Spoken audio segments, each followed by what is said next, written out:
All ready? Okay. Parvati पति शंकर भगवान की जय। हर हर महादेव। प्रोफेसर उपेंद्र कुमार त्रिपाठी जी, प्रोफेसर अनिल कुमार त्रिपाठी जी, मेरे मित्र श्री राणा प्रताप सिंह जी और बीएचयू के मेरे सभी मित्रगण। तो आज जो मैं लेक्चर देने वाला हूँ उसमें मेरे मदद करने के लिए भास्कर जी भी यहाँ हैं। आप देखेंगे कि मैं उनका प्रयोग किस तरीके से करूंगा।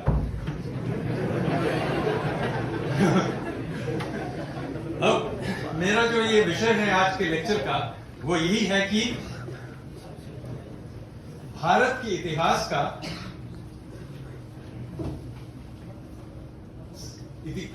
भारत के संस्कृति के पहचान का इतिहास। तो मैं पहले से समझाने देना चाहता हूं कि ये भारत का इतिहास नहीं है और ये भारत के सभ्यता का इतिहास नहीं है। ये भारत के सभ्यता के पहचान का इतिहास है। It is the history of our civilizational identity. So see, in that sense, it is a somewhat different presentation. तो आप सभी को शायद जानते ही होंगे कि ब्रिटिश कॉलोनियल पीरियड में हमारी पहचान को ही इस तरीके से अंग्रेजों ने इस तरीके से हमारे सामने इस तरीके से प्रस्तुत किया कि एक हमारी कोई पहचान ही नहीं है। जॉन स्ट्रैटी जो एक्टिंग वाइसरॉय थे 1872 में, उनका ये कहना था कि the first and most essential thing to learn about India is that there is not and never was an India. Winston Churchill ने कहा कि India is a geographical term, It is no more a united nation than the equator. अब ये स्वाभाविक है कि एक colonial power ये सोच रखती है क्योंकि वो चाहते ही हैं कि आप पे वो कॉलोनियल डोमिनेशन करें। तो स्वाभाविक है कि इस किस्म के चीजें वो कहेंगे। लेकिन स्वाधीन होने के 75 साल बाद भी बहुत ऐसे बुद्धिजीवी हैं, बहुत ऐसे राजनीतिक नेता हैं जो ये सोच रखते हैं कि India is not a nation, it's a union of states. तो मैं आपको इस इतिहास की पहचान का जो इस सभ्यता के पहचान का जो इतिहास आपके सामने प्रस्तुत करूंगा, उसमें आपको साफ दिखेगा ये जो पहचान है वो बहुत प्राचीन समय से आता जा रहा है। इसमें एवोल्यूशन जरूर है, लेकिन ये कोई नई सी चीज नहीं है जो हम मॉडर्न इंडिया में अचानक से इसको हम लोगों ने आविष्कार किया है। आगे नहीं बढ़ना है, आगे नहीं जाना। अगले स्लाइड को देखिए।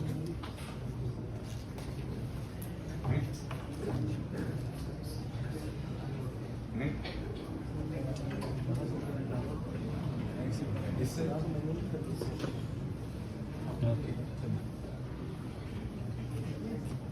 अब प्रश्न शुरू में ही ये उठेगा कि ये शब्द भारत जो है वो कहां से उभर आई है। तो इस शब्द का सबसे पहला जो जिक्र है वो है ऋग्वेद में, जो तो आप सभी जानते हैं ये सबसे प्राचीन ग्रंथ है हमारा। और ऋग्वेद में एक जनजाति का जिक्र है जिसका नाम है भारत या पृथ्सु। और ये जनजाति सरस्वती नदी के तट पे ये बसे हुए थे। तो हमेशा आप देखेंगे कि सरस्वती को आज भी सरस्वती देवी है, उनको भी आज तक भारती के नाम से भी जाना जाता है। तो जैसे आप सरस्वती पूजा करेंगे तो उसमें अंत में आप कहेंगे भगवती भारती देवी नमस्ते। तो ये शब्द सरस्वती और भारत में एक बहुत ही गहरा संबंध है। और सरस्वती नदी आप ऋग्वेद पढ़ेंगे तो ये साफ है कि उस समय, उस काल में ये सबसे महत्वपूर्ण नदी रही होगी, क्योंकि इसका जिक्र 72 बार किया जाता है। इसका वर्णन 45 ऋग्वेद के 45 मंत्र सूक्तों में मिलता है। तो आप समझ सकते हैं कि इसका महत्व क्या था, और उसका जो वर्णन है वो कैसा है। सिंधु माता यानी मदर ऑफ रिवर्स। तो आप अगर फैन बंद कर दें तो हाँ, इसको बंद कर। तो ये साफ है कि इस नदी का इस सभ्यता के साथ कोई एक बहुत गहरा संबंध रहा होगा, जिसके कारण ये इसका जिक्र किया जाता है बार बार। तो प्रश्न ये उठता है कि ये नदी कहां है, क्योंकि आज सरस्वती नाम का कोई छोटे मोटे नदियां हैं इधर उधर देश में, लेकिन ये कोई बड़ी नदी नहीं है जिसका नाम हम सरस्वती के नाम से जान सकते हैं। तो ऐसे बहुत वेस्टर्न स्कॉलर्स हैं, इंडियन स्कॉलर्स भी हैं, जो ये सोच रखते हैं कि ये नदी कहीं मध्य एशिया में कहीं थी, या ये काल्पनिक नदी है। लेकिन ऋग्वेद में ही इसका साफ वर्णन है। एक नदी स्तुति सूक्त है जो ऋग्वेद में है, जिसमें साफ लिखा हुआ है कि ये नदी यमुना और सतलेज के बीच में थी। नदी यमुना और सतलेज के बीच में थी। नदी स्तुति सूक्तम अगर आप सुनेंगे तो आप देखेंगे कि पूर्व से पश्चिम तक उत्तरी भारत के जो नदियां हैं उनका एक एक करके नाम लिया गया है, और ये बहुत ही साफ है कि यमुना और शतद्रु यानी सतलेज के बीच में ही ये सरस्वती नदी बहती थी। अगर आपको विश्वास नहीं होता है तो मैं चाहता हूं कि भास्कर जी आपको ये नदी स्तुति सुनाएं, जिससे आपको इसमें विश्वास हो। ओम इवं मे गंगे यमुने सरस्वती शुतुद्रिस्तोमं सतता परुष्णिजा असिक्निजा मरुद्वृधे वितस्तयार्जी कीये श्रुडुष्या सुषोमया। तो इससे नदुस्तुति सूक्तम से ये बहुत ही साफ है, इसमें कोई बहस करने की जरूरत ही नहीं है, क्योंकि ये नदी साफ शतद्रु यानी सतलेज और यमुना के बीच में बहती है। तो ठीक है, इतना तो साफ है। अब आगे बढ़ते हैं। अब ऋग्वेद में ही साफ वर्णन है कि ये नदी हिमालय से समुद्र तक बहती थी। ये ट्रांसलेशन है, pure is her course from the mountains to the ocean alone of the stream Saraswati had descended. तो ये भी साफ है। तो आप सरस्वती नदी के बारे में क्या जानते हैं कि ये यमुना और सतलेज के बीच में है और ये हिमालय से समुद्र तक बहती है। समस्या यह है कि ऐसी कोई नदी आज तो नहीं है, लेकिन कभी ऐसी कोई नदी थी। तो हम अगर आप सैटेलाइट फोटोग्राफ और रेडियो चैनल्स का स्कैनिंग करें, आज भी आप एक्चुअली गूगल मैप्स भी देख पाएंगे, अगर आप जानते क्या किस चीज के लिए आप ढूंढ रहे हैं, कि कभी एक ऐसी नदी बह रही थी जिस एग्जैक्टली इसी डिस्क्रिप्शन का आपको मिलेगा। ये जो हरा जो लाइन है वो है इसका पेलियो चैनल, यानी सूखी हुई जो नाली है उस नदी की। और आप दिख रहा है कि ये नदी जो है साफ से हिमालय से निकलती है, फिर आज के हरियाणा से बहती हुई उत्तरी राजस्थान से होते हुए आज के पाकिस्तान में होके वापस फिर भारत में रण ऑफ कच्छ में आके उसके वहां एक खाड़ी थी पहले, वहां जाके गिरती है। तो ये जानने की जरूरत है कि ये जो आप धारा देख रहे हैं वो हजारों साल तक बह रही थी, तो यहां वहां बहती रहती थी, क्योंकि यहाँ भूकंप हुआ, बाढ़ आया, तो इसका जो ये पेलियो चैनल है वो स्टेबल नहीं है, इधर उधर होता रहता है। लेकिन साफ है कि यहाँ एक बहुत बड़ी सी नदी कभी बहती थी। अब इसका हमारे साथ क्या लेना देना? लेना देना ये है कि सिंधु सिंधु जिसको अभी हम लोग सिंधु सभ्यता कहते हैं या हड़प्पन सभ्यता कहते हैं, उसके जो अवशेष हैं, उसकी जो बस्तियां हैं, वो सिंधु नदी के ऊपर ज्यादातर नहीं है। वो आपको साफ दिख रहा है कि इसी सूखी सी नदी के जो नाली के इर्द गिर्द हैं, और इस ड्राई रिवर बेड को आज हम लोग घग्गर या आकरा के नाम से जानते हैं। तो इसमें कोई संदेह नहीं है कि प्राचीन इतिहास में इस नदी का कोई बहुत महत्व रहा हो, और इस नदी का भी बहुत एक इंटरेस्टिंग इतिहास है। आइस एज के पहले, यानी 20,000 साल के पहले, आज से 20,000 साल के पहले, ये बहुत विशाल एक नदी थी। फिर आइस एज के समय में ये पूर्ण रूप से लुप्त हो गई। फिर आइस एज के बाद, यानी आज से 9-10 हजार साल पहले, ये फिर से बहने लगी, और इस बार बर्फ के पानी की वजह से नहीं, बल्कि बरसने के पानी से, क्योंकि ये रेन फेड रिवर बन चुकी थी तब तक। लेकिन इसका मतलब नहीं है कि छोटी मोटी सी नदी थी, क्योंकि इस एरिया का जो जलवायु था उस समय काफी ह्यूमिड था। यहाँ मॉनसून में भी और विंटर रेन, विंटर मॉनसून दोनों में इसका बहुत यहाँ पानी बरसता था, और इसका ये नदी बहती थी। और ये जाके रन ऑफ कच्छ, जहाँ आप आज देखते हैं कि सॉल्ट फ्लैट्स हैं, उस समय वो इस नदी की ये एस्चुरी थी। यानी आज जब आप सुंदरबन जाते हैं, उसका वहां का जो ये लैंडस्केप था, उस समय ये सुंदरबन जैसा था। इसीलिए आप हड़प्पन कॉइन्स, ये सील्स में कभी सिंह नहीं देखेंगे, क्योंकि सिंह एक ड्राई क्लाइमेट में रहने वाला पशु है। जबकि आपको देखेंगे बाघ दिखेंगे, राइनो, एलिफेंट इत्यादि, जो आज असम में रहते हैं, वो उस समय इस एरिया में रहते थे और सील्स में दिखते हैं। अब क्या हुआ कि आज से 2000 साल पहले ये नदी पूर्ण रूप से, इसमें एक बहुत बड़ा, इस एरिया में एक बहुत बड़ा सूखा सा पड़ा, और ये पूर्ण रूप से सूख गई। तो 2000 साल, ये हम लोग ग्राउंड प्रूफिंग से जानते हैं, सैटेलाइट फोटोग्राफ से जानते हैं कि तकरीबन 2000 ईसा पूर्व में ये, मतलब आज से 4000 साल पहले।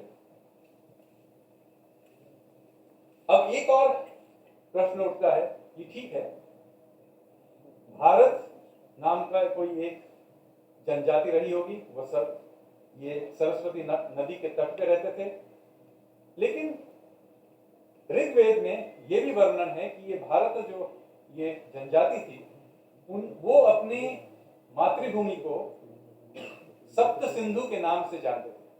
तो कभी कभी लोग सोचते हैं कि सप्त सिंधु कहाँ होगा, तो कहते हैं शायद ये सरस्वती नदी है, पंजाब के 5 नदियां हैं, और सिंधु नदी है। तो एक काफी बड़े से इलाके के बारे में ये सोचते हैं।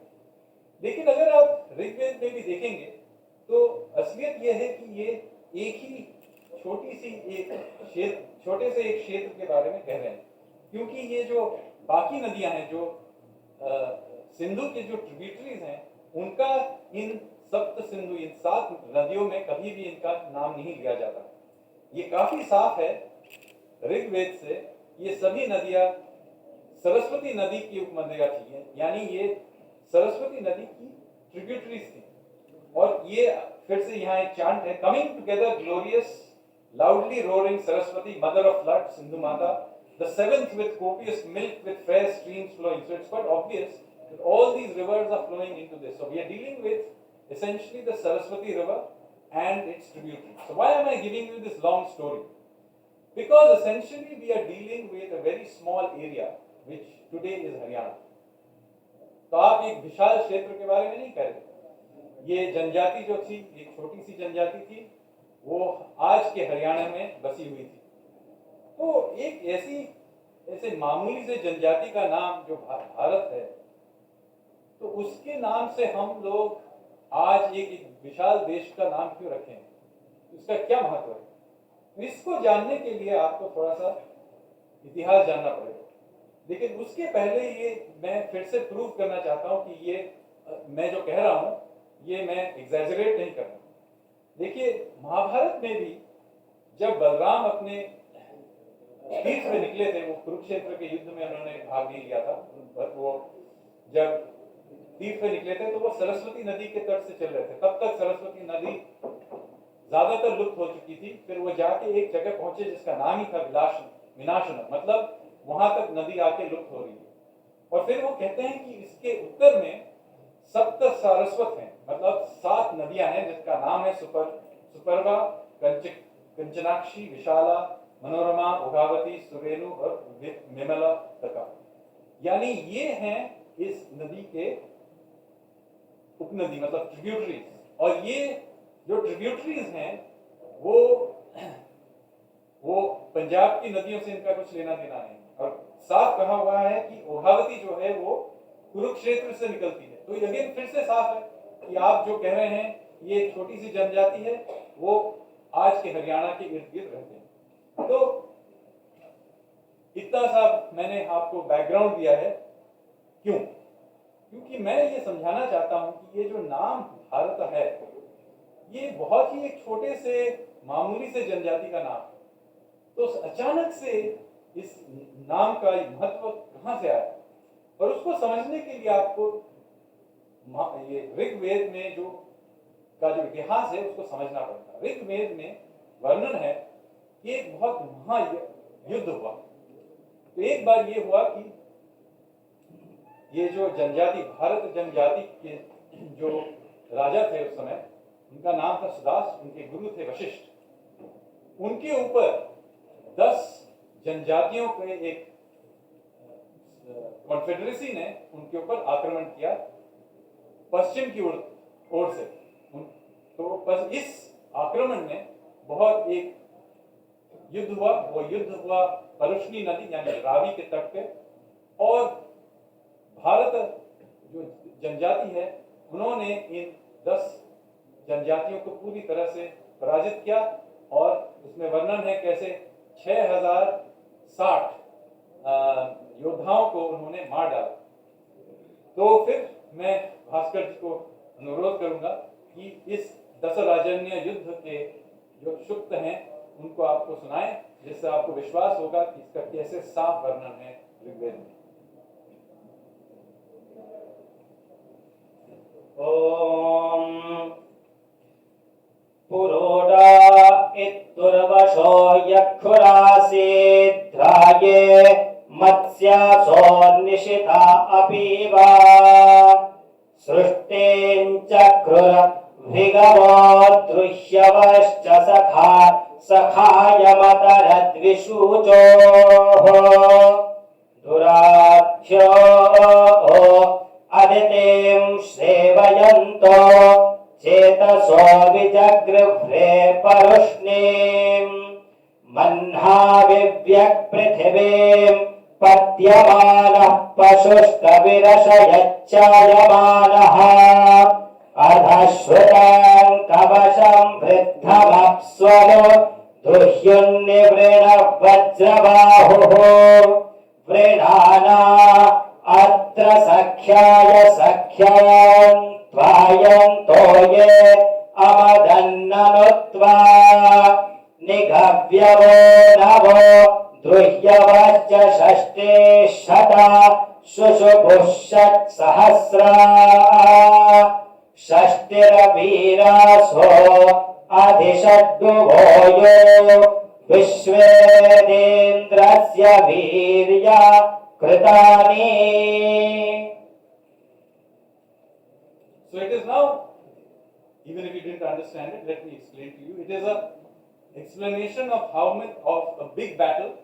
It has a list of all the tribes that came to fight. So some of the tribes were the Bhrigus, the Anus, the Parasas, who may be the Persians, who had come attacking the 10 tribes from the west. Now what happens is that this great victory happens, and you have Sudas then celebrates his victory by conducting the very first Rajasuya and Yajna, by which he is declared the Chakravartin. And then he turns to the east, और बस पूर्व की तरफ वो एक और जनजाति को पराजित करते हैं जिसके राजा थे भेदा। तो इसके बाद as you can imagine he comes to be the chief of a very large empire. This is the very first empire that we know of in Indian history. Now, स्वाभाविक है कि उस समय जो रीत थी आज भी यही है कि अगर आपने कोई एक जनजाति दूसरे जनजाति को पराजित करती है तो कहते हैं कि हमारे देवी देवता आपके देवी देवता से ज्यादा शक्तिशाली हैं, तो आप अब हमारे देवी देवताओं को पूजिए। स्वाभाविक है, आज भी ऐसी सोच रखने वाले बहुत लोग हैं। लेकिन the Bharatas did something quite different at the end of it. What they did is, instead of forcing the defeated tribes to worship their gods, they actually asked all the defeated tribes to bring their rishis, their intellectuals, their poets, and they began to then ask them to write down, or rather collect, not write down, they didn't write it down, but collect all their thinking. They even invited those tribes that they were in contact with, but they were not a part of their empire. So it includes, for example, Vishwamitra, who was a part of the defeated tribes. It includes the Bhrigus, who were part of the defeated tribes. And all this material is put together in what we know as the Vedas. The Veda Samhitas, not the other texts that were attached to the Vedas later as explanations, but original Veda Samhita, which is the Rig, the Sama, and the Yajur, not even the Atharva, which is a later text. Now, what is interesting about this is after that, they basically create a contract between all the tribes that we will worship each other's gods and goddesses. And for that, they then, at the very end of the Rig Veda, they then have a chant where they say that, look, this is a contract by which we will assemble together. We will give a space to all the gods of all the tribes, a space around the fire. So notice this is a model of assimilation rather than domination. And this is there in the very last chant of the Rig Veda, which goes somewhat like this. I will explain this after Bhaskarji has told you, has chanted it out to you. Many of you may be familiar with it also.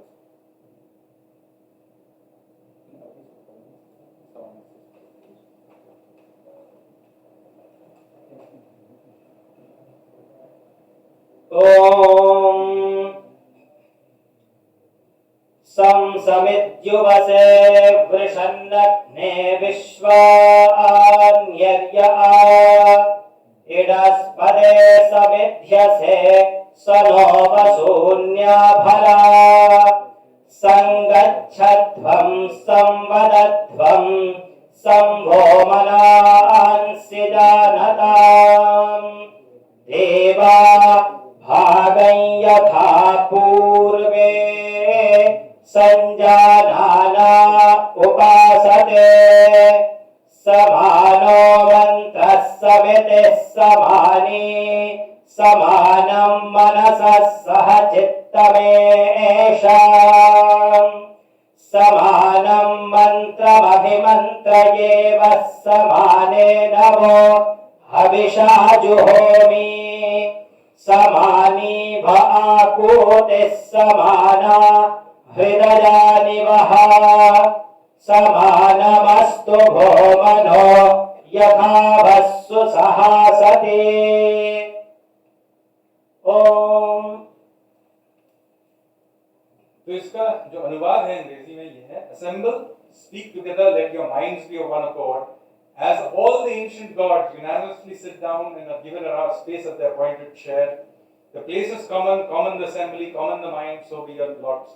A common purpose do I lay before you, and worship with your general oblation. One and the same be your resolve, be your minds be of one accord, united be the thoughts of all that may happily agree. ये contract है, इसमें जो सभी जनजातियां हैं उन्होंने contract लिखा है कि हम लोग एक दूसरे के देवी देवताओं को पूजेंगे और हर एक पारंपरिक देवताओं को यज्ञ के अग्नि के इर्द गिर्द बैठने का हक है। तो this is a contract by which all the gods and goddesses have been given a space around the planet. Now notice what a powerful idea this is, because this idea then begins to spread, and it begins to spread outside of this general area. I explained to you, originally it came from one small Haryana tribe, then it spread to Punjab and to West UP because they conquered it. Now it spreads to other people. And over time, my forefathers, who are from Bengal, why do I call myself a Bharatiya? Because many thousands of years ago, my forefathers signed this contract and said that I am willing to worship all everybody's gods, and here are my gods, please accept them around the fire. तो मैं नहीं जानता कि मेरे पूर्वज कौन देवी देवताओं को पूछते थे, क्योंकि मैं आज शाक्त हूँ, मेरे परिवार शाक्त हैं, तो शायद ये दुर्गा, काली इत्यादि को उन्होंने उनके उस समय के देवियाँ थीं जिनको यज्ञ के सामने बैठने का और उसके बाद एक स्थान दिया गया। तो ये जो मॉडल है, ये है हमारे पूरी सभ्यता का जो ऑपरेटिंग सिस्टम है। उसके बाद एक बार ऑपरेटिंग सिस्टम जो सेट हो गया, उसके बाद आप एप्स ऐड करते जा सकते हैं। जैसे आपके मोबाइल फोन पे है ऑपरेटिंग सिस्टम है, उस पर एप्स ऐड करते जाते हैं, तो यही ऑपरेटिंग सिस्टम है जिसके आधार पे ये ऐप ऐड होते जाते हैं। अब देखिए क्या होता है। अब ये जो वैदिक आइडिया धीरे धीरे पौराणिक काल तक, देखिए वैदिक काल कब है, ये सरस्वती जब बह रही थी उस समय की बात है, तो 2000 साल 2000 ईसा पूर्व में तो लुप्त हो चुकी थी, तो उससे काफी पहले हुआ होगा, शायद आज से 5000 साल पहले, यानी 3000 ईसा पूर्व। लेकिन आज से हजार ईसा पूर्व मानी, मतलब वेदों के लिखने के वेदों को एक साथ कंपाइलेशन के 2-3 हजार साल बाद जो पौराणिक पीरियड में देखिए ये जो आइडिया है कैसे पूरे जाम्बू द्वीप में, मतलब इंडियन सबकॉन्टिनेंट में फैल चुकी है। तो क्या होता है कि पौराणिक उसमें 7 रिवर्स का जब वर्णन होता है वो अलग से किया जाता है। एक चांट है जो शायद आप सभी जानते होंगे, ये सब देखते हैं कि ये सप्त सिंधु का जो आइडिया है वह अलग तरीके से लिया जा रहा है। इसमें गंगा, यमुना, गोदावरी, सरस्वती, नर्मदा, सिंधु, कावेरी, इन सभी नदियों का वर्णन है। और देख सकते हैं साउथ इंडिया के भी नदियां हैं। तो फिर से मैं भास्कर जी को अनुरोध करूंगा कि इस चार्ट को गंगे च यमुने चैव गोदावरी सरस्वती नर्मदे सिंधु कावेरी जलेस्मिन् सन्निधिं कुरु।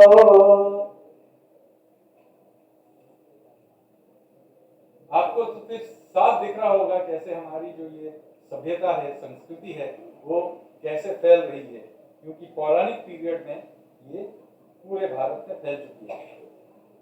अब प्रश्न ये है कि बहुत ट्रेडिशनल अकाउंट्स में ये नाम भारत या भारतवर्ष को एक राजा भरत से जोड़ा गया है।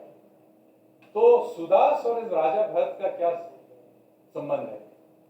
अब इसमें काफी बहस हो सकता है, लेकिन एक चीज साफ है कि जो आप ये कालिदास में जो भरत हैं, यानी ये जो शकुंतला और दुष्यंत के जो पुत्र थे, जो वो नहीं है, ये और एक भरत हैं। उनके पहले उनके पूर्वज थे जो नभी के पुत्र थे और ऋषभ राजा के पोते थे। उस भरत के साथ भारतवर्ष का ये संबंध है। तो ये भी साफ है। आपको इंटरेस्टिंग लगेगा कि ये this king Bharat had also conducted the Rajasri Yajna and had declared himself as the Chakravartin.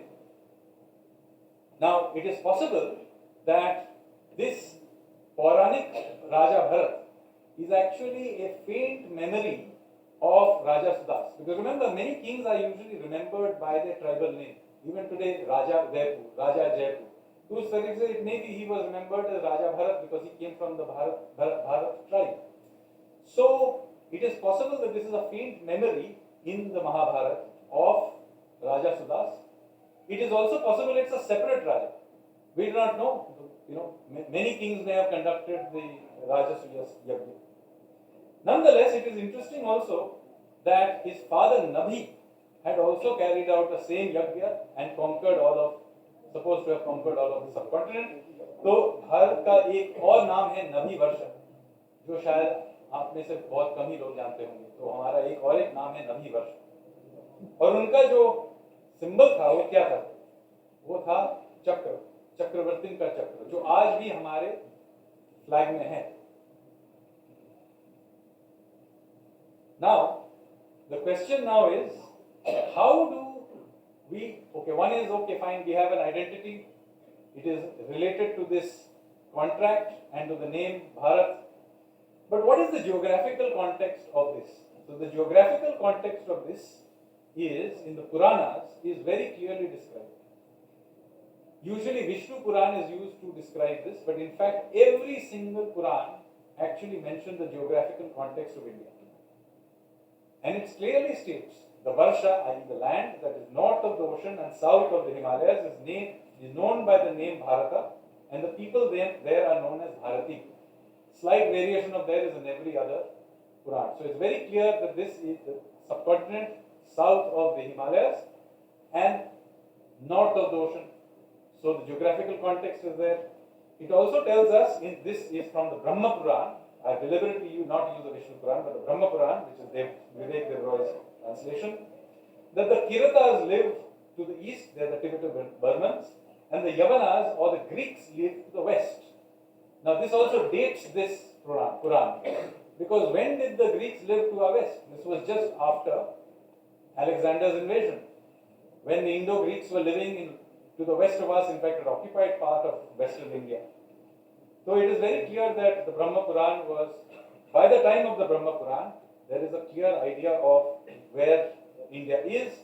The earlier Purans also have this description, and we know that the Tibetans live to the east, Tibeto-Burmans live to the east, and the Yavanas live to the west. So again, clear where we are from. And in addition to this, there are descriptions. सब पर्वत मालाओं का इसमें वर्णन है.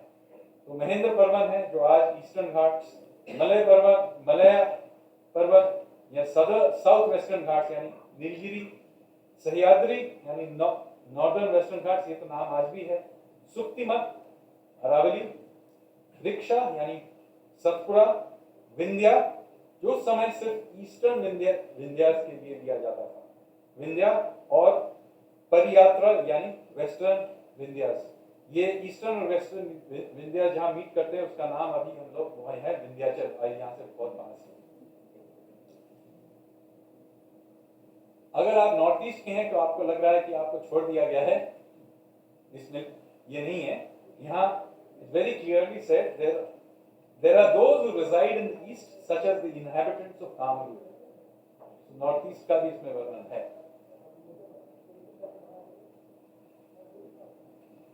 अब हमेशा जब मैं ये प्रेजेंटेशन करता हूं तो कोई ना कोई आके कह रहा है, yes, but what about the Dravidians? So let me tell you that the Dravidians and what is their concept of their own identity is quite clear, that they were right from the very beginning a part of this story. So the oldest literature in Tamil is the Sangam collection. It's the oldest Tamil literature. There is literally nothing before this. And it was compiled as poetry between the 3rd century BC and the 3rd century AD.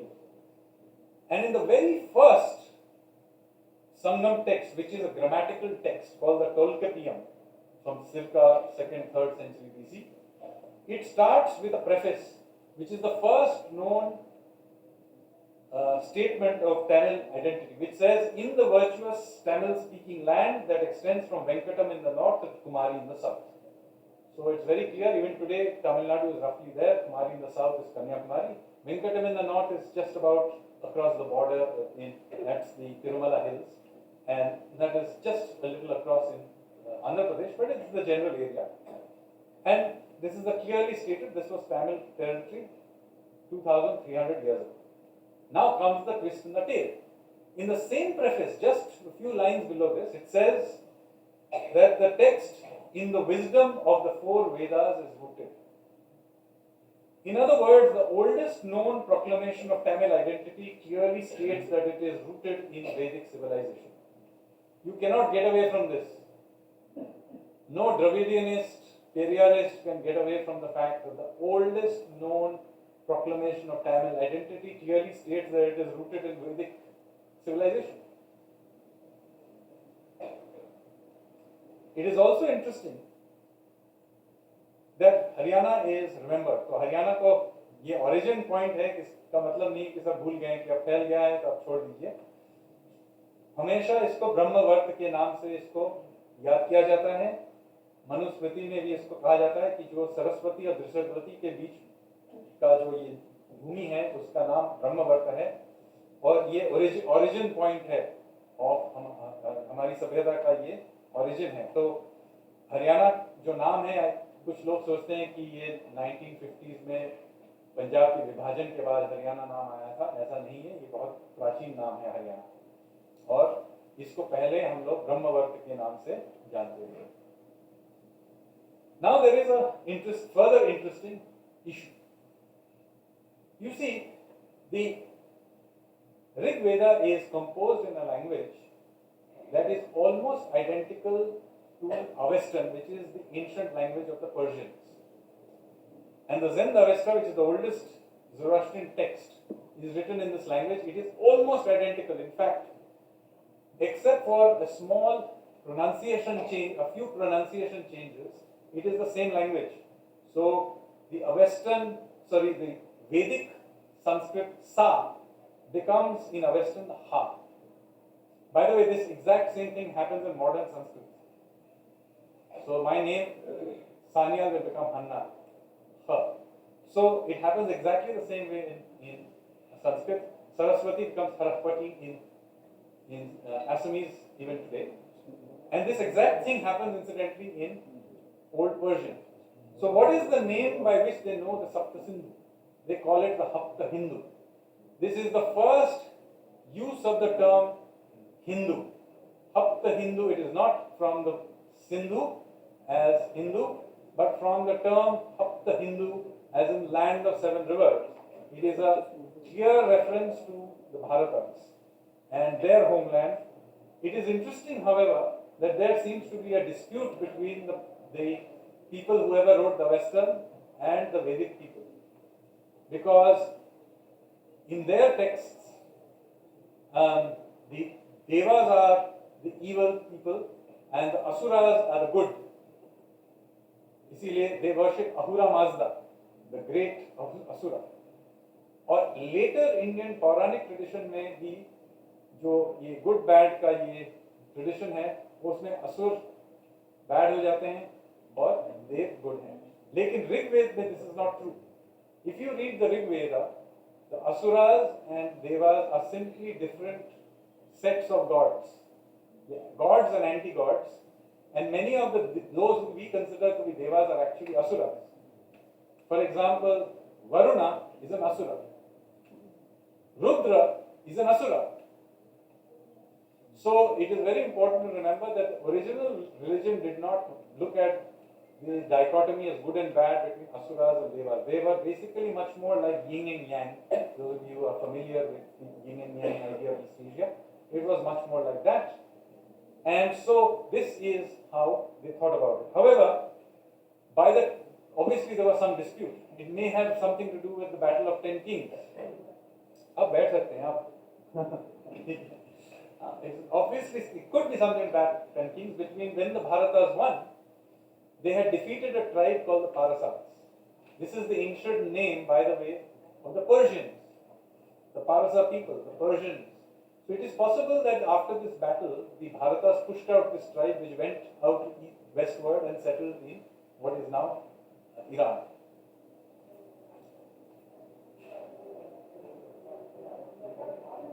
Now, there are other foreign descriptions of India. There are Chinese, Greek, Arab and other foreigners who also clearly described India in a geographical and civilizational unit. तो ये भौगोलिक और सांस्कृतिक राष्ट्र के तरह ये लोग का वर्णन है. ये नहीं है कि आज ही इसके बारे में हम इस तरीके से सोच रहे हैं और कि भारतीय इस तरीके से सोचते थे. बाहर के जो भी थे, they used to recognize the fact that Chinese, Greek and Arab, they all recognized that we had an identity of our own. Ancient Greco-Romans called us the India, Negasthenes called Indica. Ancient Chinese has various variations, Sindhu, that becomes Yundu, Tianzhu. It even turns up in Japan as Shinto. Ancient Egyptians, Hindui. Medieval Arab, Al-Hind. Now, Al-Biruni's book, again in India, describes civilizational unity of India. Now remember, Al-Biruni is not a friend of India. He was a spy who was sent by none other than Mahmud Ghazni to India to study India before he invaded it. And even he agrees that there is a civilizational identity. So, ठीक है. Ancient period, we clear that there was a civilizational identity. Now, what happens to this identity in the medieval period? Does this disappear? No. In order to understand this, you need to understand the story of the Shakti Pithas and their distribution. So, where does the story of the Shakti Pith come from? It comes from the story that once the father of Sati had a big yajna in which he did not invite Shiva. Now, why is this a bad thing? It violates the contract. Remember the contract? All the gods have a place around the fire. So, nonetheless, a yajna was called in which Sati came and she saw that her husband had not been invited. So, it is already an invalid yajna. And so, she violates it with her own body by throwing her own body into the yajna and burns herself. So, the yajna पूरी तरह से रुक जाता है. So, this is sacrificial. So, the violation of the contract is a very important part of the Vedic idea. And by sacrificing herself in the fire, she stops this. And of course, then Shiva picks up her body. And this is a very serious thing, violation, and she's going to destroy the world as a result of which. So Vishnu cuts up her body into small pieces and throws it all over the landscape of India. And in that sense, in her own body, she unites the landscape. And so you look at where all these are distributed. The westernmost is Hinglaj in Balochistan. Easternmost is Tripura Sundari, Tripura. Northernmost is Sharada, which is now in Pakistan-occupied Kashmir. And the southernmost is Kanyakumari. You can see this is a sacred landscape that has been united in the very body of Sati herself. She's binding it together. So again, the same idea, the contract, violation of the contract, and we do the same thing, by the way, in Holi. The same story is told from the Vaishnava perspective. The Vishnu is not worshipped, so violation of contract again. And so the same thing is happening when you're doing Holika Dahan. Same idea. फिर देखिए शंकराचार्य की यात्रा कहाँ गए थे, कहाँ थी इनका जो ये, it's not a random distribution तो नहीं है, आपको दिख रहा है वही लैंडस्केप में ये घूम रहे हैं. और फिर उन्होंने जो मठ,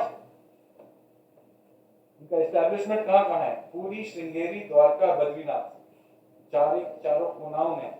So this is a sacred geography that is being bound together repeatedly by all these people by doing this. Now, it is not that medieval area this happened, okay. So I have hopefully proved to you that in medieval times there was a clear identity with overlapping with the geography. So did we forget this in modern times? No. This is the Trichy Declaration by Maratha Pandyan in 1801 when the Polygars rose against the East India Company.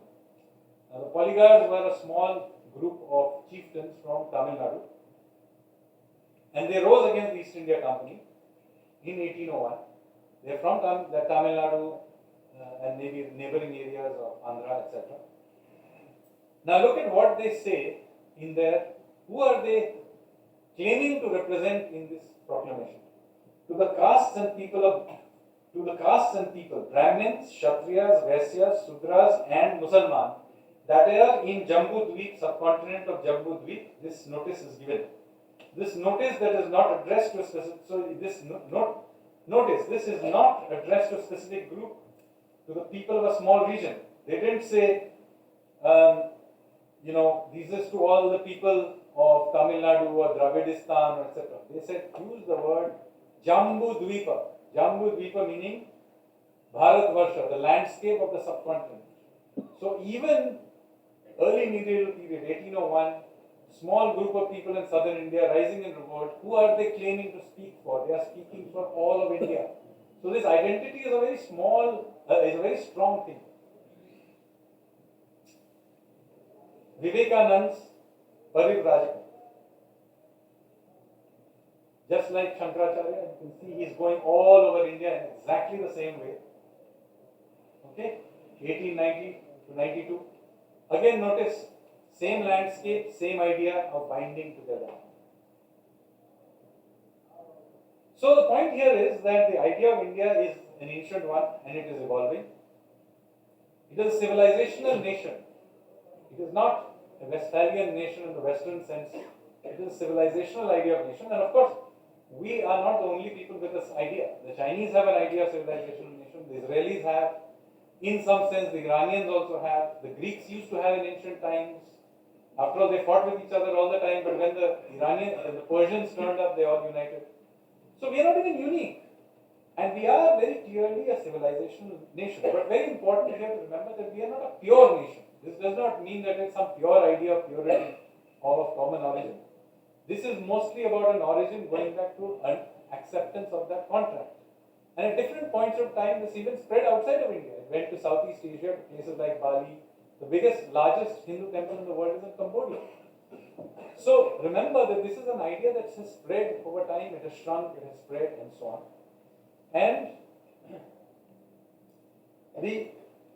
the important part is it includes in it foreign contributions as well. After all, what would Indian civilization today be without potatoes and tomatoes? Most of you eat potatoes and tomatoes. What to hear by the Portuguese?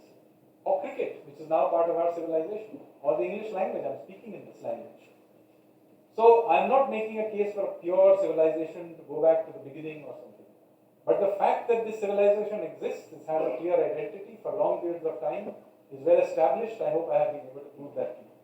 However, acknowledging the importance of foreign contributions does not mean we extend it to celebrating our own subjugation. I want to make this clear. Just because I like cricket and like Shakespeare does not mean I have to celebrate the British Raj. And this is also true for the Mughals and many others who may have come here. Their contributions are entirely welcome, but that does not extend to celebrate our subjugation. Now, the founders of the Indian Republic were very conscious that it was a modern manifestation of an ancient civilization nation.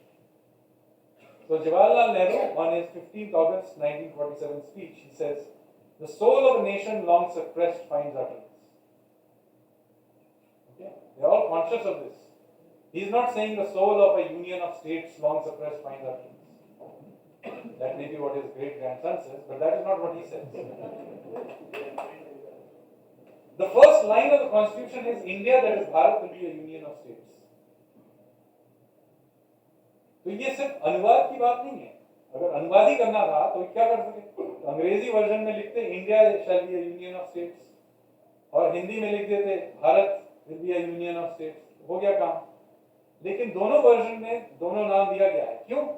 क्योंकि India is the modern Republic, Bharat is the ancient civilization. So what is happening is that it is clear that the framers of the Constitution are saying that this republic is the modern manifestation of this ancient civilization. And I am not making this up, because D.R. Ambedkar made clear to make this. Says, though the country and the people may be divided into different states for convenience of administration. In other words, the states are there for convenience of administration. They are not there. It's not the United States of India. And the country is one integral whole. The people are a single people living under a single imperium, derived from a single source. What is that source? Our civilization.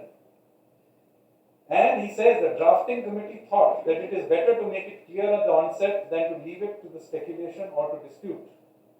Because he knew that 75 years later, there would be some great thinkers who would have a slightly different view. With that, thank you very much.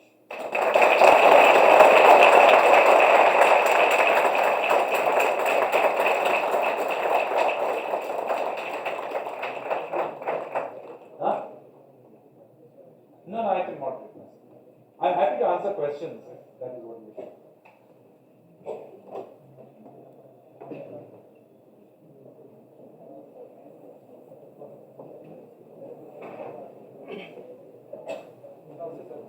But the problem is that today, if I will believe in this idea of India, I will. Hello. The problem is that today, if I will believe in this idea of India, then I will be tagged as Hindutva, fascist, Brahmanical person. So how to cope with that? Thank you. So the reason I come here to give this talk is precisely so that you know that this idea is very well rooted, well documented. I showed you, and that's why I made sure Bhaskarji chanted them all out to you. I didn't make it up. हर जगह आप presentation आप freely available है आपके पास. आप इसमें क्या इसके जो resources हैं, किस ऋग्वेद के या किस पुराण के कहाँ से किस चैप्टर से मैंने लिया है, साफ लिखा है. आप जाके इसको वेरीफाई कर लीजिए. आपको मैंने सुना भी दिया है, तो आपने सुन भी लिया है. हाँ, तो सरस्वती नदी कहाँ बहती थी, साफ है. वो ये जो जनजाति थी वो कहाँ रहते थे, वो भी साफ है. वो भी साफ है कि ये जो सभ्यता कैसी फैली, वो भी साफ है. ये भी साफ है कि इसका कॉन्ट्रैक्ट क्या था, और ये प्राचीन काल से मध्य काल तक ये फैला. उसके बाद ये आज आधुनिक काल तक ये जो सभ्यता, इसका जो फ्लो है वो तो साफ है. तो इसीलिए मैं I am coming to places like this in order that you are very clear that, you know, when we are generally making this statement, it's not some general statement we're making. What we are really fighting against is a very shallow colonial idea that was spread by those who ruled us to essentially tell us that who are you? You people are not even a people, you don't have a culture, I am ruling you. So of course we will rule you. So of course colonial people will always do this. By the way, this exact narrative was done by the Europeans in every other part of the world. The French have a similar story about the people they conquered, the Dutch about the other people they conquered. When the British went to Australia, they called it terra nullius. Terra nullius is Latin for empty land. The fact that there were people living there did not matter. What they are saying, that you don't matter. So, this idea was somehow managed to be put into our intellectual life. And of course, they would do that. The question is, why 75 years after independence are we still perpetuating it? And my theory on this, and it's a theory, you can take it or leave it, is that one of the major problems of our post-independence history is that those who became the intellectuals of India after independence were not the descendants of those who fought for India's independence, but those of the collaborators. I will not take names here, but you can do your Google search. But you will find that almost all the key intellectuals of post-independence India, the writers, historians, journalists, and so on, all of them were either collaborators themselves. I'll take here one name, at least Yashpal, who provided the information on the basis of which Chandrasekhar Azad was killed. He became one of our greatest writers of Hindi. Just imagine. And there are many others. You find out a little bit about the Thapar family. Find out a certain journalist whose grandfather was in the Imperial Police Force and ordered the firing on the rebels of the naval revolt of 1946 in Mumbai. Find out who they are. So this was the major problem. Why this happened? Next question, please. Hello, sir. My name is Divyanshu Tripathi and I am a research scholar in Pandit Deendayal Upadhyay Chair. So, my question to you is, was there an absence of Sanatan Dharma before the socio-religious contract that you have talked about? And if so, what about the worship of Pashupati Mahadev that the idol was found in Indus Valley civilization? So, one important thing that you must understand, और इसमें actually Bhaskar जी को फिर बुलाता हूं, आपको chant करके समझाता हूं इनके। The Vedas do not claim that they are the origin of our civilization. They are the assimilators of our civilization. Right? Those who are putting together the compilation. ये संहिता है. This is very different from say the Quran, which is a beginning point. So the rishis are not saying कि ये सभ्यता हमी से शुरुआत किया गया है. वो कह रहे हैं कि हम लोगों ने इसका संकलन किया है. We have compiled this all in one place, and they actually claim this, say this in the very first suktam of the Rig Veda. It's called the Agni Suktam, in which they interestingly state that it says first, oblations to the Agni and so on, and then we give regards to the modern rishis and to ancient rishis. मतलब ऋग्वेद के time में, this 5,000 years ago, they are already talking about the ancient rishis. So what they are accepting is all the ancient gods and those traditions already exist. All we are doing is putting it onto a common platform. That's why it's a samhita, compilation, and we are creating a common minimum program of rituals, which is the Yajurveda. तो आप समझिए क्या हो रहा है? ये this is the creation of a common operating principle. Now you can keep adding apps to it, as I said. The Pashupati worship may have existed well before the existence of the Rig Veda. Now, having said that, I'll make one clarification. The fact that the Harappan seals have it does not mean it predates the Vedas, for a very simple reason, that the Harappan cities rose when around about 3000 to 2000 BC, when the river was already drying. Whereas the Rig Veda is clearly during a period when the river is flowing completely. So it is very clear that the Rig Veda predates the Harappan cities. It relates perhaps to the early Harappan period or even pre-Harappan period, because the river is in full flow, and we know from geological studies that by the time the great cities of Harappa were built, the city was already in decline, so which is not mentioned in any of the Rig Vedas. So the Rig Veda predates the Harappan cities. But that's a different point. I'm just making out the point here to you, is that the Rig Veda is not the origin of our civilization. It's that which connects all the dots of our civilization. That is what is going on here. But since I asked Bhaskar ji kahan gaye? Yahan hai. So I want him to chant the very first suttam of the Rig Veda, where the ancient and new rishis are both being given respect. And remember this, 5,000 years ago, Bronze Age, they are already talking about the ancient rishis.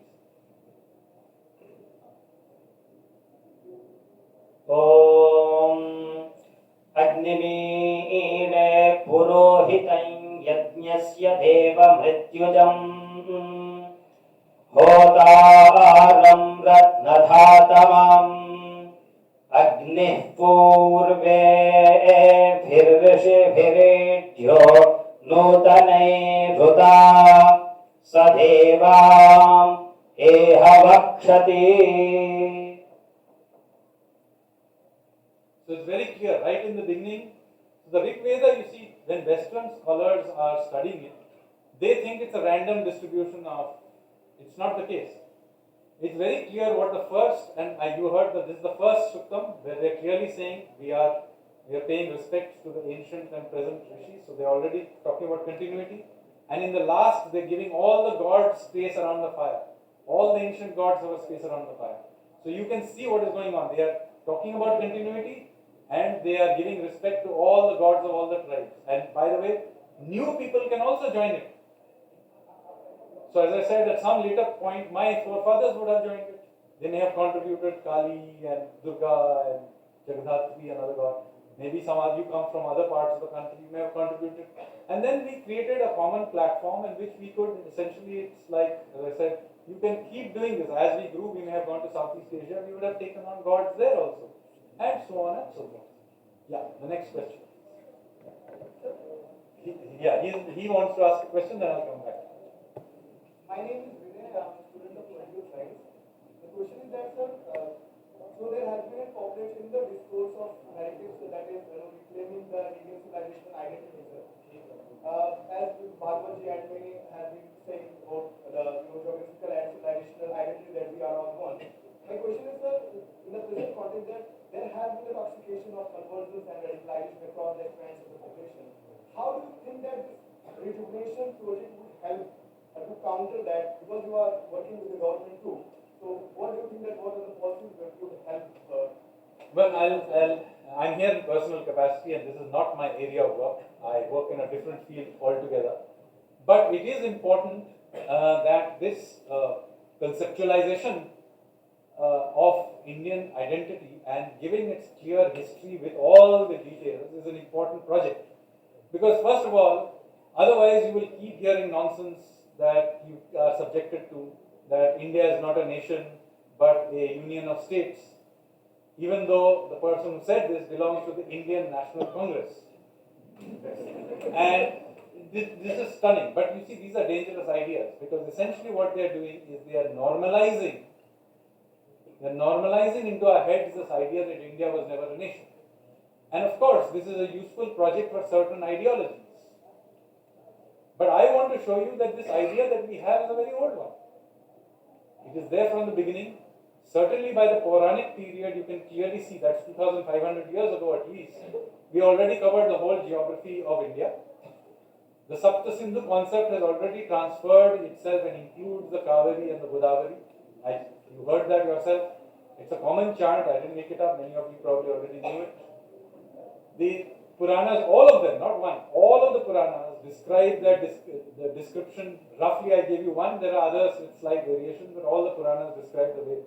So it is a very deep-rooted identity which is there. It is not something in the 19th century we suddenly described because the Westphalian model of nationhood suddenly popped up. No, this is a very deep-rooted thing. So when we hear these ideas being spread, it is largely because they are basing it first of all on colonial narratives that they are perpetuating. And they need to therefore perpetuate other lies as well to keep the wider ecosystem going of this, including things which have absurd things like the Aryan invasion theory. There is no evidence for it at all in any way. You have all the top geneticists in the country right here. You can ask them. There is no sign of it in our genes. It is not there in the archaeology. In fact, it could not have been for the simplest reason. There was nobody living in Central Asia during the Ice Age. It was just too cold. It's even today very cold. So, this business of our civilization coming from some Central Asia is utter nonsense. All that they were trying to do is to tell us that, yes, we have occupied your country, but you know what? Your civilization was given to you by some white people from the north, and we are here only to give you a software update. So, if this is the thinking that they were trying to give us, the question is, what is the agenda of those who are trying to perpetuate this? And as I said, one part of it, not all of it, one part of it is the collaborator class essentially justifying themselves. Since they are aware that they were collaborators to this country, what they are trying to say is that we could not have been traitors. Because you can only be traitor to a country if the country did not exist.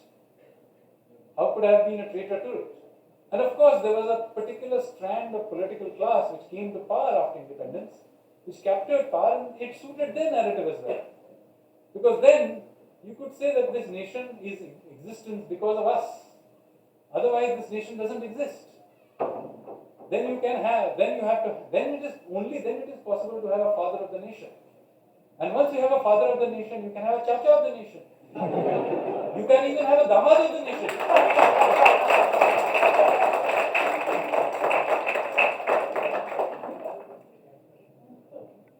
So, Damad-e-Hind is only possible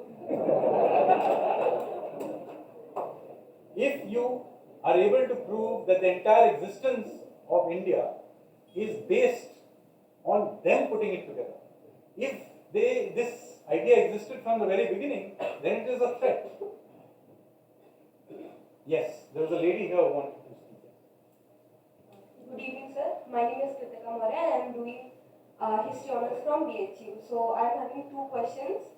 So first of all, sir, as you have said that Al-Baruni can be regarded as a spy to the country. So, but what I have, as per my best knowledge, I have studied that he was so much interested in the Indian culture that he stayed even in Varanasi, learned Sanskrit, translated many books into their language, and that even today helps us to understand many of the things. So how far? So let me. Spies are always very interested in your country. The problem is, who are they working for? There is no dispute that he was funded by Mahmud of Ghazni. Yes. There is also no dispute that if you read Al-Baruni's India, he very happily gives you all the distances from various points in the. It is also known that many of the places he mentions were attacked or attempted to be attacked by the guy who made him. So yes, it is an interesting book to read, but let us be very clear what his intentions were. So my next question is that you have told us about the Jambu Dweep. So the Polyguards has mentioned it in the declaration.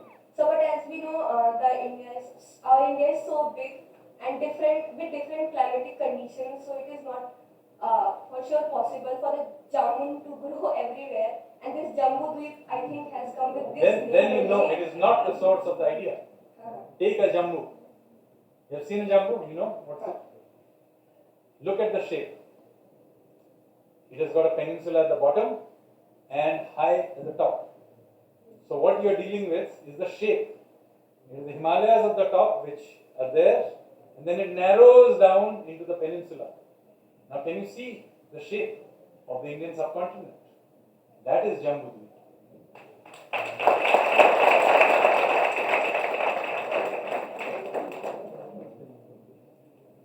There's a gentleman right at the end, but there's somebody here. Yeah, you can see. Thank you, sir. First of all, I'm Avinav Mukherjee. I'm currently pursuing my English honors. Finally, greetings to all the dignitaries present over here. So, first of all, a very simple question I would like to ask that previously you have seen how there has been the demonization and politicization of certain Indic texts like the Manusmriti, which has been wrongly translated by the Western civilization, and basing on that, we demonize those texts. So, sir, how can we bring upon this clarity in the Indian youth per se?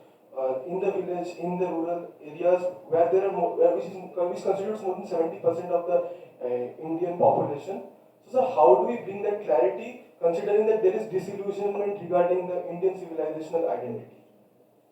Frankly, I don't think there's any disillusionment. I've traveled to the very deep interiors of India. There is no real problem. The real problem tends to be in the intellectuals who are usually upper middle class. And as I said, many of them have a curious history related to this. You go down in the streets here, just drive any direction you wish for an hour and ask them about their Indian identity, they will have no doubts about it. And this is true across the country. Okay, so this is one important thing. Now, as far as Manusmriti is concerned, it's very important here to understand that there are many Manus in our history. Manu is a lawgiver. It is not a name, it's a title. And it's a title given to those who have established civilization after some cataclysmic breakdown. So the Manusmriti we have is of one of the Manus who is supposed to have re-established civilization after a major breakdown. Now this Manusmriti, incidentally, is not canonical. It's a Smriti. It's not a Shruti. It's telling you so. By the way, anybody can write a Smriti. Anybody in this room can write a Smriti. That is the whole point about Smriti. We are an evolving civilization. The idea is that new Smritis are written. New Smritis have been written. Who is the lawgiver of our time? Ambedkar. So he is the Manu of our time. The Manusmriti of our time is the constitution.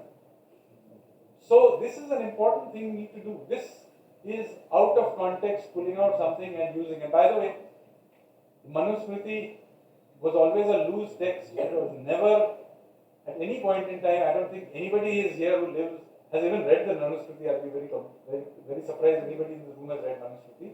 But even if you have, it's very unlikely you have ever met anybody who leads their life based on that. So in that sense, it's a completely different text on, say, the canonical value of, say, a Quran. It is not at all like that, or even of the Hadiths. It's totally not. You can entirely perfectly good to be a Hindu, and a very practicing and orthodox Hindu, and have nothing to do with the Manusmriti. It is even possible for some of you to write a new Manusmriti. Because it's a Smriti, that's the whole point about a Smriti.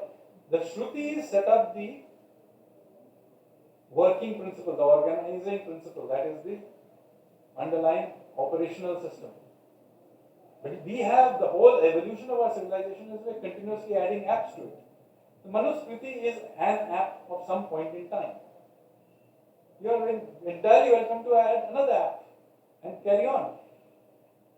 Sir मेरा question है कि जो the history of Indian civilization identity में sir मेरा नाम आलोक पांडे है मैं political science department से हूँ मेरा क्वेश्चन है सर कि the history of Indian civilization identity में मुस्लिम कम्युनिटी को आप कहाँ मानते हैं क्या इस सिविलाइजेशन आइडेंटिटी में उनका योगदान है कि नहीं है क्योंकि कंटेम्पररी टाइम में सोशल मीडिया में या फिर हम यूथ में ज़्यादातर ये चीज़ दिखने को मिल रहा है कि मुस्लिम बाहरी हैं हमारे देश के पार्ट नहीं हैं तो क्या इंडियन सिविलाइजेशन आइडेंटिटी में मुस्लिम पार्ट है कि नहीं है और इस सिविलाइजेशन आइडेंटिटी के विकास में उनका कहाँ है और कैसे योगदान है तो मैंने शुरू से ही कहा कि ये कोई स्टैटिक आइडेंटिटी नहीं है, ये इवॉल्विंग आइडेंटिटी है. This has a link to the origin. It has evolved over time. Various people have been added along the way in various ways. So, as you will see in Trichy's declaration, when they talk about Jambu Dweep, the Musalmans are also added to that declaration. So, they were added along the way. This is, as I said right in the beginning, many of these Muslims are anyway Indians, even by origin. So, they are very much from the beginning, but even if you take into account the foreign elements that were brought in, they are also part now of our civilization. Taj Mahal is a part of our civilization. So is biryani. But that does not mean that we celebrate the Turkic subjugation of this country. I said that right in the beginning. By the way, the British conquest of India has also left behind many things. There are many people who may have converted to Christianity at that time. They are a part of our civilization. Many elements of British period are now element of our, very much a part of it, not those who may not have liked the British, but I am speaking in English today. So, ये एक static पहचान नहीं है. हर युग में इसमें कुछ नए चीजों का योगदान हुआ होगा. यवनों का योगदान, हिंदू मंदिर है वो वैदिक पीरियड में हिंदू मंदिर है ही नहीं, तो किसी समय ये टेम्पल बिल्डिंग का ये कल्चर जो है वो आया. हो सकता है ये हम लोगों ने ग्रीक से लिया क्योंकि वो उनका एक टेम्पल बिल्डिंग कल्चर था, हमारा नहीं था, तो शायद उनका ये योगदान है. तो मैं ये मेरा कहना ये है कि आप इसको स्टैटिक तरीके से नहीं देखें. Just because there is a deep and long lasting identity does not mean that it is a static identity. Many people have been added along the way and in future will be added along the way.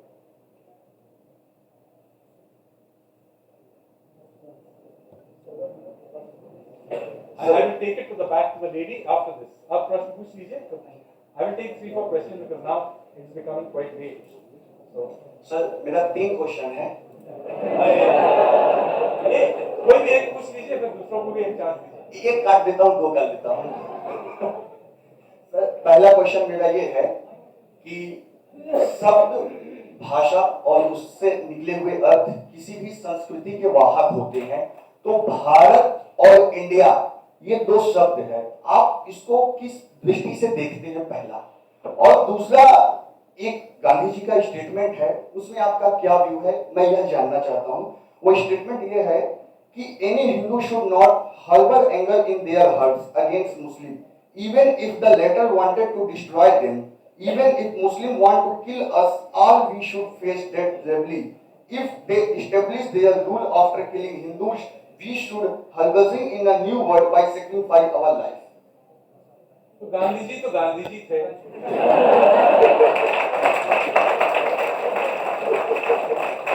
Now, as far as the use of the word India and Bharat is concerned, Sure, the term Bharat is an indigenous term, the word India is not. But the word India has now been used for a very long time. And we have imbibed it. What's the problem?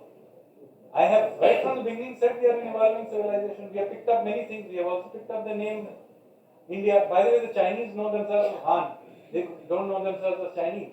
So what's the big problem?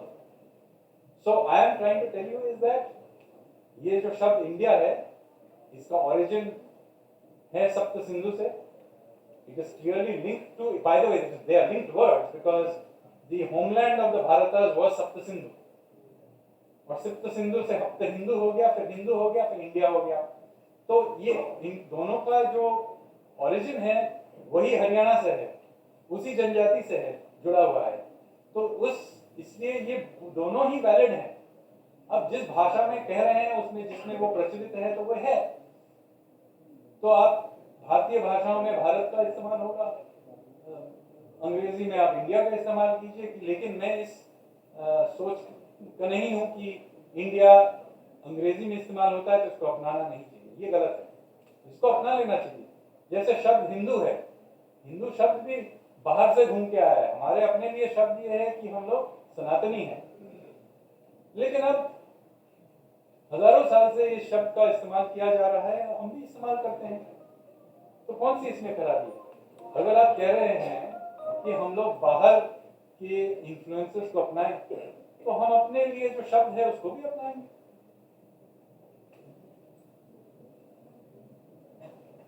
Good evening, sir. I'm Dhairya.